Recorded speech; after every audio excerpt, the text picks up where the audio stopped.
Hello, this is Monkey and welcome back to the channel. Well, it's been a while. Now, since getting married, I haven't had any time to play, let alone edit videos, but here I am, back at it again. Now hopefully you remember, the last video I did was the Chendeka Summation Part 1, and this was the beginning of a 30-hour Milsim held down at Bellurgan Park Airsoft.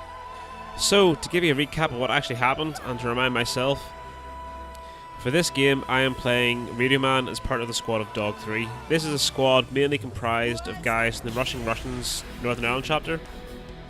At the beginning of the game, we were tasked with holding Outpost Apache. This was to be the main CCP or casualty collection point, and this is a critical point of the game because it allowed a large number of guys who were attacking the foundry to come back and respawn quickly. So instead of having a long trek back to base, they could quickly respawn and head back into the fight.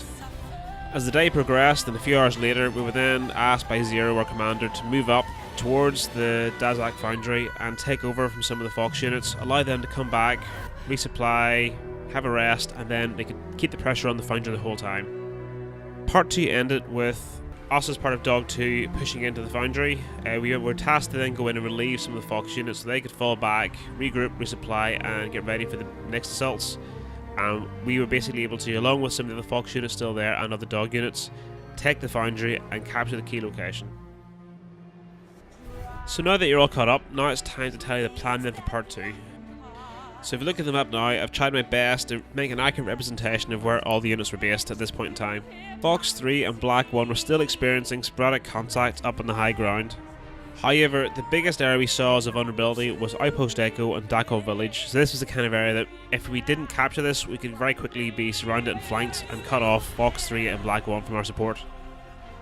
Also from the foundry you could actually see a large number of Bunny players moving from Dazak village up the hilltop to contact Black 1 and Fox 3, so we knew this was going to be a key area that if we could push through Outpost Echo down to the village, we could actually stop this attack. This would then force the opposite team to try and take a more difficult route either over the mountain or round the long path through Firebase Phoenix. Okay, so I've talked on for far too long right now, so I think it's time to get down to the gameplay and you can actually watch what happens. Okay, so hope you enjoy. Cheers!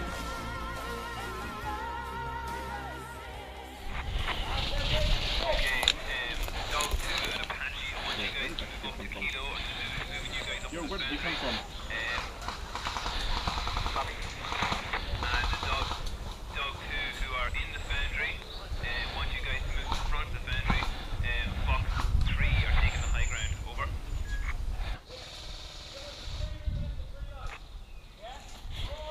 Make that 5! That's a whole fucking squad then, isn't it, going up high into the foundry? Feeling pretty fucking nonchalant about it. Yeah. Zero, this is Dog 3, message over. This is Zulu, go ahead, over.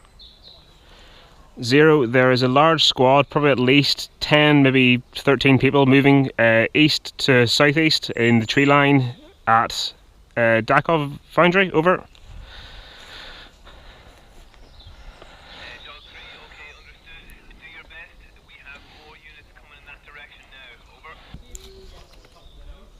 Can we push forward at all? No, is this us stuck here? Things we can fall on them. Yeah. What's the building up the way they went? Zero, this is Dog 3, message over. I'm running up to Harrison here.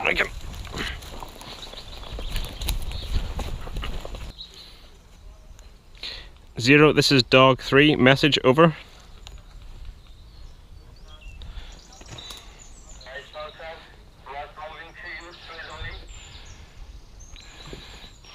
Guys coming down main road. Zero, message from Dog 3, over. Someone tells me he doesn't hear you. Yeah.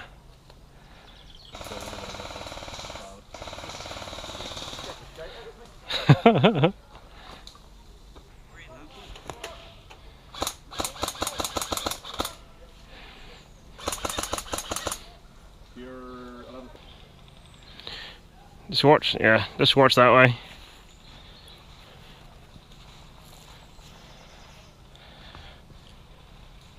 Here, Sal. Here, Nick. Stay there. It seems Sal. Can you even drag him back, or? So this has all been cut quite heavily, basically because it's not very fun to watch. But we were pretty much engaged the whole way through there with Boonies coming up from Dazak village, assaulting towards us at Outpost Echo, and this is basically a big push for them to try and get into the foundry.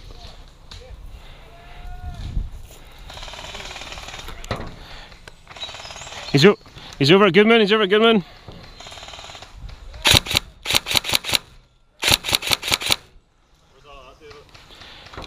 This movement, I think, sort of 1, 2 o'clock. No, here, yeah, sort of. I think the down, see this valley here, so see the tree that splits in half?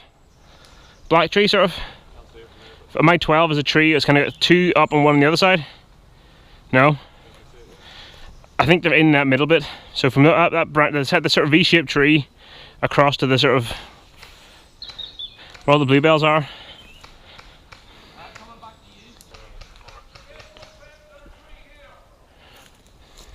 Nick, where are you? Nick! Your car's bleeding out there.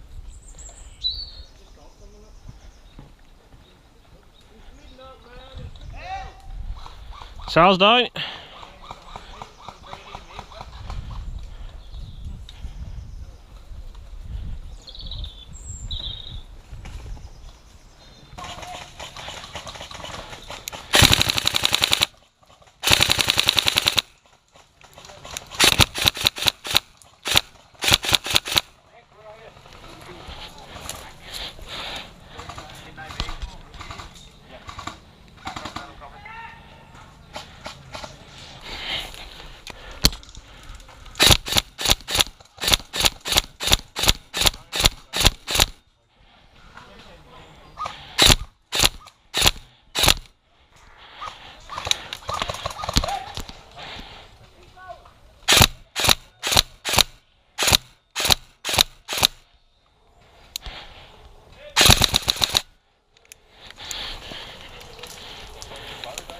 I think it seems to me I got one spare at least anyway.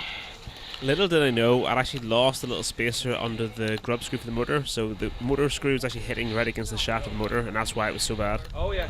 Now wait to hear now with the new battery, it sounds even worse. I should have realised, but I didn't. Yeah. This is like hey. Free water. I don't even have to carry it. Alright, David. Aye, battery just died there, but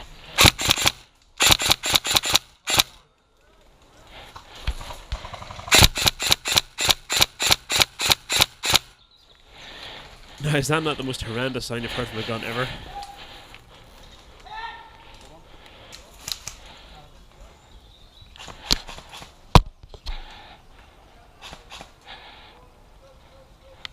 Your guys coming down from the right hand side of the hill, unidentified. where? 3 o'clock? David, What? you're 12 on the right. 12 on the right. Maybe 150 centimeters. We're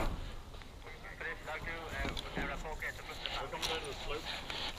Right and left. Let's watch out this way, I think this guy's coming down. Don't know if they're friendly or not, but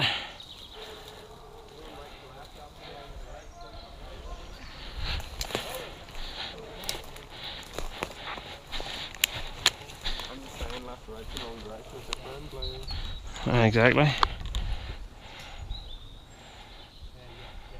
Okay, so I think it's best here to pause for a little second just to give some context to what's actually happening. So as you can see here on the map, these are the locations all the units were in at the beginning of part 2. Hoss's Dog 3 have actually now pushed on down towards Outpost Echo, and we've now got contact with the enemy. What this has done is actually taken the pressure off Fox 3 and Black 1, so while they're still in contact, there's no more reinforcements and we're sort of split their forces, they were actually able to push through and try and take some more ground as well, so it actually worked out very well in our favour. And while we continue to fight on, Fox 3 and Black 1 continue to push the enemies back off the hilltop and actually make large moves through towards Dazak village and to secure the ridgeline. So it basically gave us this nice secure area around the foundry now. The foundry basically is completely in our control. And this is very important for us because it means now the Booney team now have to make a huge push basically either around the long way to Firebase Phoenix or come back and really hit Dazak village to try and get to the foundry and try and win this objective. And I think it's one thing that in skirmish games people don't do very well. They see the objective and they will defend it. Basically they're staying in the objective, but in this game we're actually pushing out to try and create a huge safe area around it. as this is a far more effective way of keeping it safe, and if we lose Dazak Village, we know we've still got plenty of ground to go. And this is one of the main reasons I like Milsim's better than skirmish games. It gets you thinking, it gets you a bit more active, and you've got a lot more freedom to try and play the game and see how it plans out as well.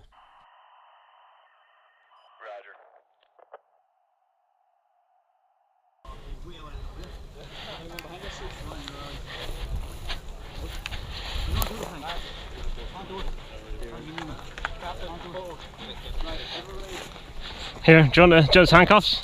You need to give them one. Hold those. Alright, okay, thank you.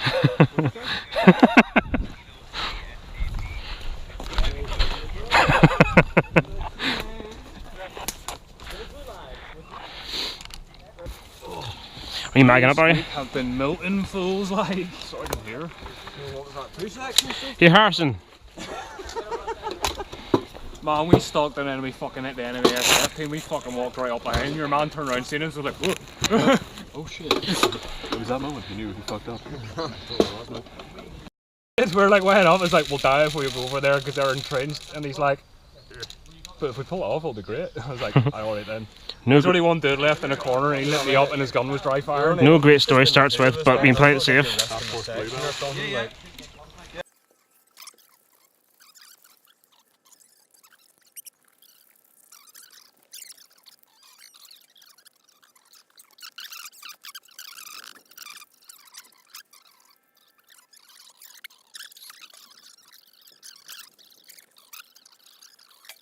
Catch it. Specialty this. They're like gold BBs. So I just included that little bit there to sort of show how basically the ammo rules worked. It's quite good in the sense that you're only allowed 600 rounds per person, but you could resupply in the fields, but if you lost the ammo box to any raids, that was it, it was gone. So it made the game a bit more interesting as well. You kind of had to try and balance the risk of going on an assault with lots of ammo versus losing the ammo and being down for the rest of the day. Even worse. Look who it is. Stay away. I don't trust you. Good to see you. Hey, pal, I'll how are take you? this radio off you, yeah. Just iron mark you. Give me a grenade, I'll pull a pin. You know you would, you bastard, wouldn't you? Okay, why not? I want to glow so you can see me all night. Huh? I want to glow so you can see me all night, and I can dance around. We ran around last night, special hour, 10 million people. I know I saw you, and I thought the bastards over there. I'm walking away. It's really good that we bring with us big lamps. Fucking good shit now so far. Yeah, great. Well, this is our first contact. We've been all around all day, cute. We've been fucking steady. Huh? We've been steady, like. No, it's full on this morning, full on. Some great crack, like. There was about total, there was 6 sections engaged. Oh, hey man! Inside? Come again. We called Paddy Moz. Paddy Moz came in to sign in last night. I said that saying, I said, what's the crack here? I said, I heard your fucking fob was moved back again. Yeah, I was moved back in over the far side. I went, no problem, pal. Fucking look, I see you up there. We got about 5 bits of information. He goes, you bastards! So see you later, pal. See you later. Ours is the little tent to be red tent. Oh, don't worry, we're coming out tonight. Moon's out, goon's out. There's a marshal coming there. Shoot the cunt. No, that's not Marshall, that's Sharon. So another important tip there for you, if you're going to Bellurgan Milsim and you see Jonathan Leonard, move the fuck away. Do not talk to him, do not give him any information, because he will literally play the game 3 months down the line to try and get as much intel out of you as possible. And so time for a little bit of fast forward now as we walk towards Dazak Village. So we kind of walked up here to kind of meet up with the SF guys and basically try and, again, extend our reach of where we could keep a safe area for the foundry.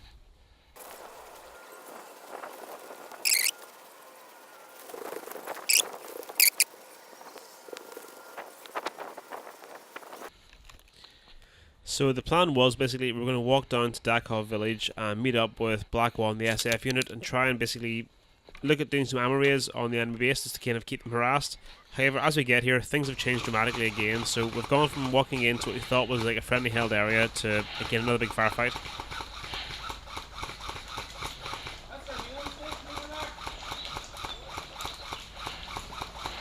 And again, this kind of shows the importance then of kind of stretching out your area of influence. We now have a huge safe area around the foundry, and before they can attack the foundry, they have to get through us here first.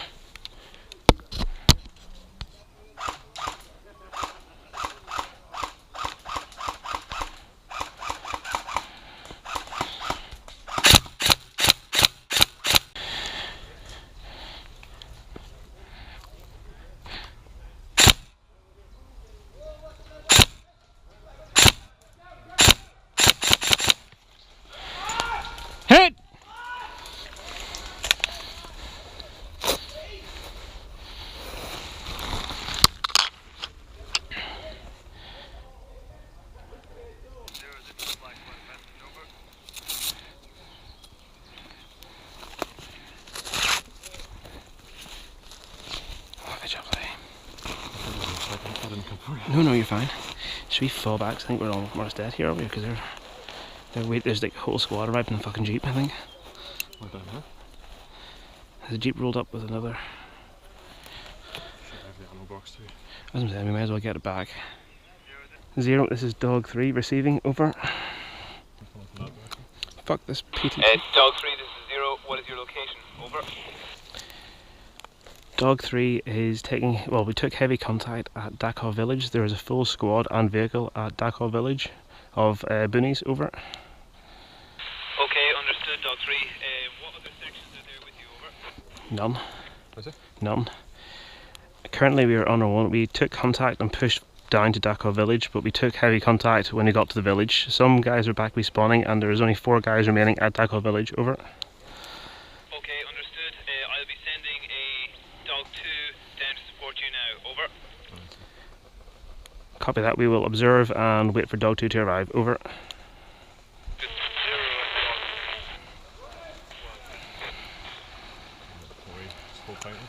Hold tight and watch. Oh fuck, let's get the shit out of me. Boys! We've got fucking incoming. Up here. Guys, incoming. 12 o'clock.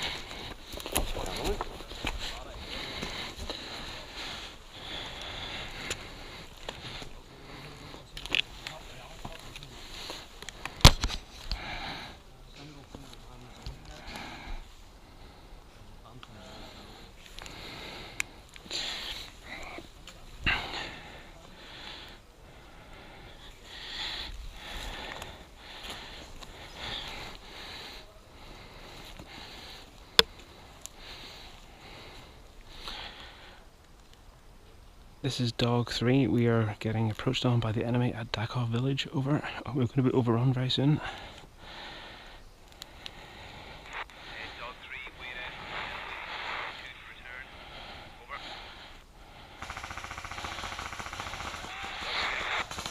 Black 1, you need support.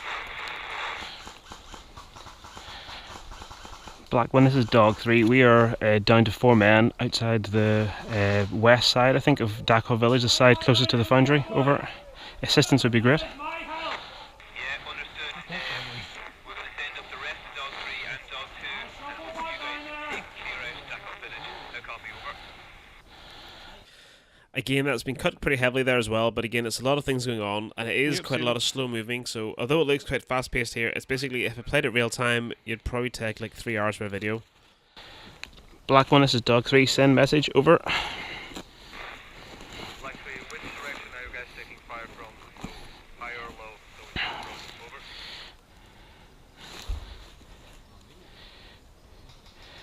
Black 1, this is Dog 3. We are facing south, taking fire from the south, southeast direction, over. Repeat that last one, I didn't get it. We are taking fire from the southeast. There is a wall, a high wall, on the left hand side if you're walking towards the Dazak village. We are on that left hand wall. Copy, we got that. Deal with 5 minutes, over.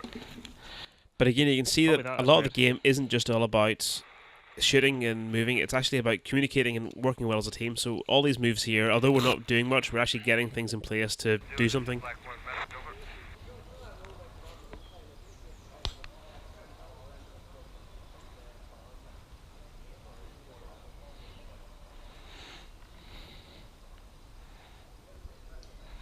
Contact 12 o'clock.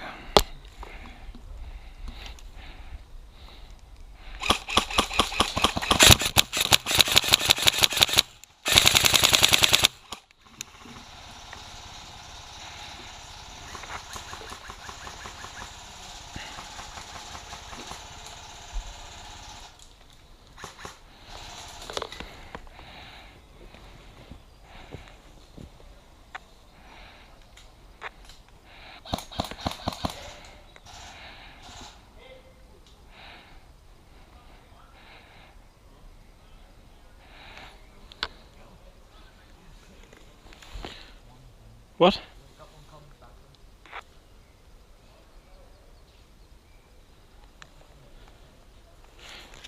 I think that's friendlies. Chaps, friendlies rear, friendlies rear.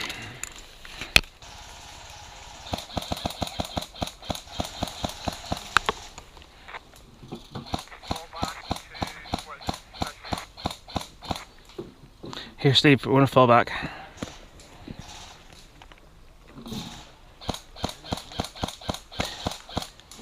Got him, nice shot. Steve, we're gonna fall back. Do you wanna move and I'll cover?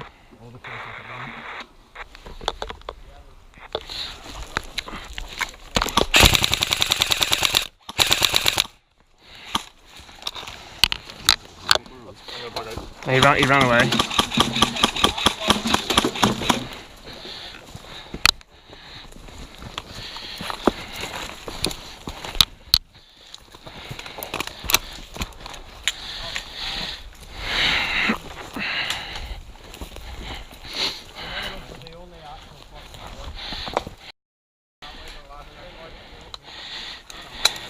I'm gonna go up. Oh shit. Avalanche. I'll not hold you, I might pull you down with me. Guys, watch! You're 12 o'clock, all the way down, 100 metres. Fucking hell.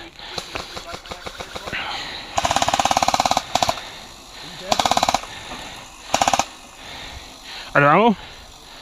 We've got ammo here. Here, Steve.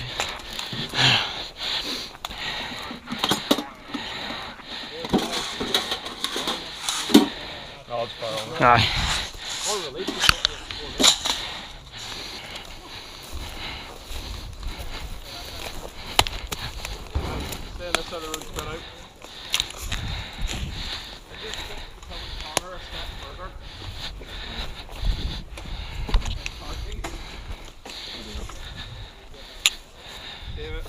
What's up? What? You got car keys from the pocket of the trousers? His car keys? Yeah, sort of fuck. Oh, he's a fucking idiot. Connor's car keys? Yeah.